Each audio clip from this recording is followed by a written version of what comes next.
चीन ने कंबोडिया के रीम नौसैनिक अड्डे पर 2 युद्धपोतों को तैनात करने का ऐलान किया है। इसके लिए चीन ने कंबोडिया से बाकायदा अनुरोध करवाया है ताकि दूसरे देश उस पर उंगली ना उठा सकें। कंबोडिया वर्तमान में चीनी कर्ज तले दबा हुआ है। ऐसे में वहां की सरकार चीन के इशारों पर काम कर रही है। कंबोडियाई सरकार से जारी अनुरोध में कहा गया है कि वह चीन से 2 युद्धपोतों को रीम नौसैनिक अड्डे पर तैनात करने की मांग कर रहे हैं, जो उसी इलाके में मौजूद है। हालांकि चीन के इस कदम से भारत के लिए खतरा बढ़ गया है। कंबोडियाई रक्षा मंत्रालय ने एक बयान जारी कर कहा है कि चीन के युद्धपोत शांति और सुरक्षा बनाए रखने के साथ साथ खोज और बचाव मिशन संचालित करने में कंबोडिया की सहायता करेंगे। राष्ट्रीय रक्षा मंत्रालय के प्रवक्ता माली सोचेता ने क्रीप पोस्ट को बताया, चीन से युद्धपोतों की तैनाती कंबोडिया के अनुरोध पर शांति स्थिरता बनाए रखने और सुरक्षा सुनिश्चित करने की कंबोडिया की क्षमताओं को मजबूत करने के एकमात्र उद्देश्य से किया गया है। इसका उद्देश्य खोज और बचाव कार्यों का समर्थन करना और समुद्र में अन्य मानवीय गतिविधियों को सुविधाजनक बनाना भी है। चीन ने थाईलैंड की खाड़ी के किनारे बसे रीम नौसैनिक अड्डे को 99 साल की लीज पर लिया है। उसने रीम नौसैनिक अड्डे को अपने युद्धपोतों और पनडुब्बियों को तैनात करने के लिए व्यापक स्तर पर अपग्रेड किया है। हालांकि तब चीन ने कहा था कि वह इस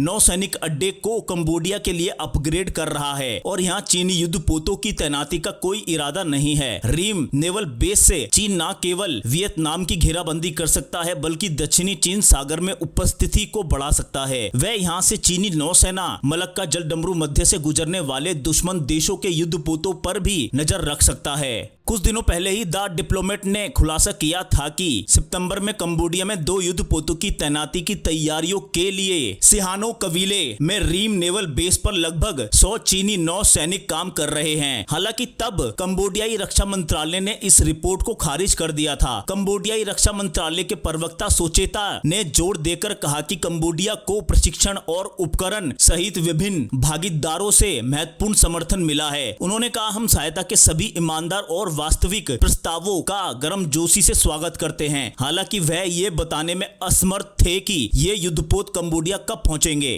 कंबोडिया का रीम नौसैनिक अड्डा भारत के अंडमान निकोबार द्वीप समूह से सिर्फ 1200 किलोमीटर दूर है। ऐसे में चीन अपने शक्तिशाली रडार के जरिए भारत के अंडमान की जासूसी कर सकता है। इतना ही नहीं, चीनी नौसेना इस नौसैनिक अड्डे से मलक्का जलडमरू मध्य के जरिए पहले की तुलना में और अधिक तेजी से हिंद महासागर में प्रवेश कर सकती है। कंबोडिया के इस बंदरगाह के पास से ही थाईलैंड कनाल परियोजना पर काम कर रहा है। अगर थाईलैंड की यह परियोजना सफल हो जाती है तो चीन को हिंद महासागर तक पहुंचने का एक और रास्ता मिल जाएगा। इससे हिंद महासागर में भारत के हितों को खतरा हो सकता है। तो दोस्तों, इस खबर में इतना ही। जल्द मिलते हैं अगली खबर के साथ। जब तक के लिए जय हिंद, वंदे मातरम। अगर वीडियो पसंद आया हो तो वीडियो को लाइक, शेयर, कमेंट और चैनल को सब्सक्राइब जरूर करें।